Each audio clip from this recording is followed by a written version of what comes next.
औज़ुबिल्लाहि मिनश्शैतानिर्रजीम बिस्मिल्लाहिर्रहमानिर्रहीम। Dear viewers, मेरे जहन में एक औरत मार्च के हवाले से चंद बातें आ रही थी। मैं चाह रहा था कि आपके साथ शेयर करूं और आपके नज़रियात को भी जानने की कोशिश करूं। वैसे तो मुझे पक्का यकीन है अल्हम्दुलिल्लाह, और मुझे फ़ख्र है अपने तमाम उन अहले पाकिस्तान पे माशाअल्लाह ताला, ख़वाह वो मुसलमान हो या गैर मुस्लिम ही क्यों ना हो, जो बड़े ही महज़ब किस्म के मुआशरे से ताल्लुक़ रखने वाले हम लोग हैं। और हमारा ज़हन ऐसा है अल्हम्दुलिल्लाह, इस खित्ते की कुछ ख़ास अल्लाह का फ़ज़ल व करम है कि इस खित्ते में बसने वाले दुश्मनों के बहकावे में अल्लाह के फ़ज़ल व करम से नहीं आते हैं। ये उन बेहुदा सोचों और बेहुदा जो उनके नज़रियात हैं उनके गर्विदा नहीं हो जाते। और बहुत कम ऐसे लोग हैं जो उनके नारे के साथ नारा जो है बुलंद करते हैं। अव्वल तो अगर देखा जाए औरत मार्च का ये जो नारा मेरा जिस्म मेरी मर्ज़ी है, ये बिल्कुल दुनिया का भोंडा तरीन, जाहलाना तरीन नारा, और मैं कहता हूँ घटिया तरीन नारा अगर इसको कहा जाए तो ये है।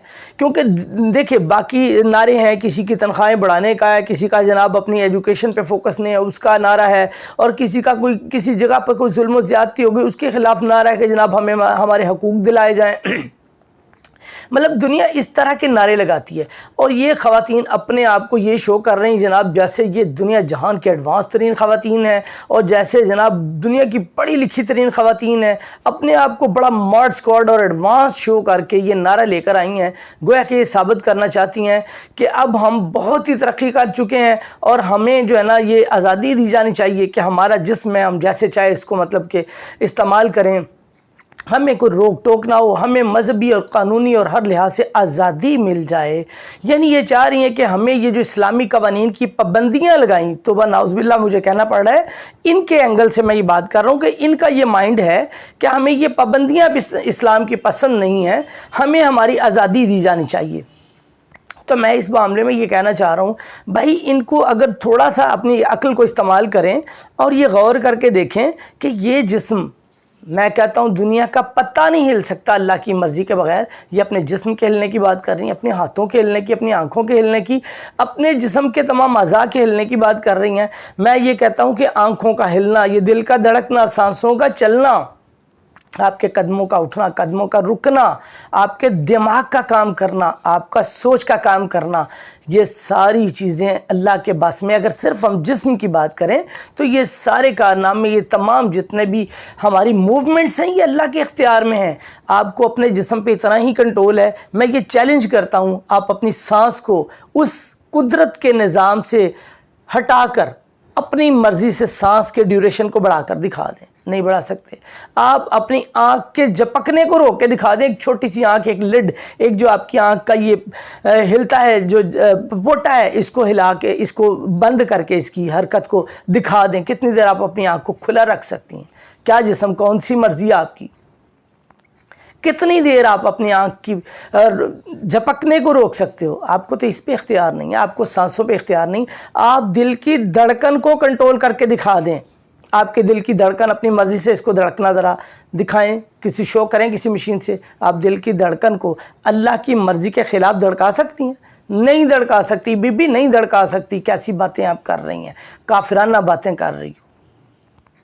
क्लेम आप करते हो, पूछा जाए जब आपसे एंकर पर्सन पूछते हैं जी आपका ताल्लुक इस्लाम से, तो शुरू करते हैं जी अल्हम्दुलिल्लाह मैं मुसलमान हूँ। आपको डूब मरने का मुकाम है अल्हम्दुलिल्लाह मुसलमान कहते हो खुद को। इस्लाम ये कब कहता है? अब कैसी औरत मार्च की आज़ादी की बात करते हो? और इस्लाम को स्टडी करें, अल्लाह के नबी के फ़रामीन की स्टडी करें, उनके मुताला करें, आप सीरत नबी सल्लल्लाहु अलैहि वसल्लम का मुताला करें। आपको पता चले कि इस्लाम से ज़्यादा बड़ा मज़हब कोई नहीं जिसने आपको ख़वातीन के हकूक़ दिए हों। अल्लाह के नबी सल्लल्लाहु अलैहि वसल्लम से ज़्यादा कौन है जो ख़वातीन के हकूक़ दे?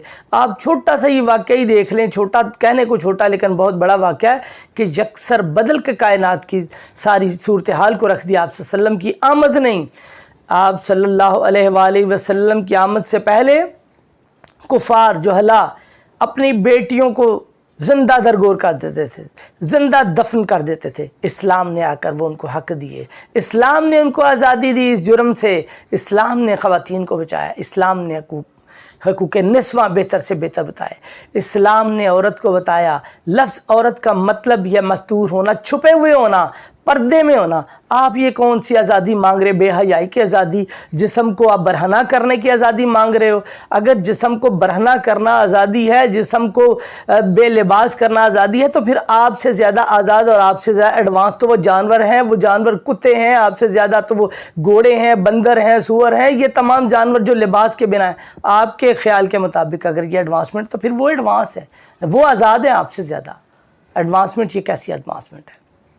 मैं अर्ज़ कर रहा था कि आज़ादी की बात आप करते हो, हकूक़ निस्वा की आप बात करते हो, तो जनाब रसूल अकरम सल्लल्लाहु अलैहि वसल्लम की सीरत का मैं आपको पहले कह चुका हूँ कि उसका मुताला करें।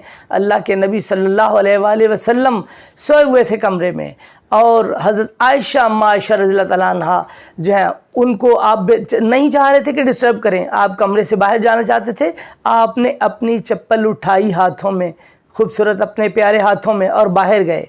आंख खुली हज़रत आयशा की और पूछने लगी, या रसूलुल्लाह सल्लल्लाहु अलैहि वसल्लम, आपने हाथ में चप्पल पकड़ी और आप बाहर जा रहे हैं।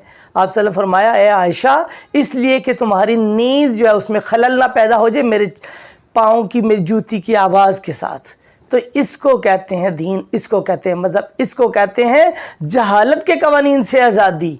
ये दरअसल आज़ादी है उन गंदे कवानीन से कि जिसने औरत को बेमोल किया हुआ था, जिसने औरत की कदर व कीमत को ख़त्म किया हुआ था। औरत को मुसलमान होने, इस्लाम के कवानीन पर चलने से मिलती है आज़ादी, ज़िल्लत और रुसवाई से। अल्लाह हम सब को ऐसी आज़ादी से बचा के रखे जो आपको बेमोल कर दे, जो बेहयाई की तरफ आपको गामज़न कर दे। हम सब को अल्लाह अपने हिफ्ज़-ओ-अमान में रखे। अस्सलाम वालेकुम।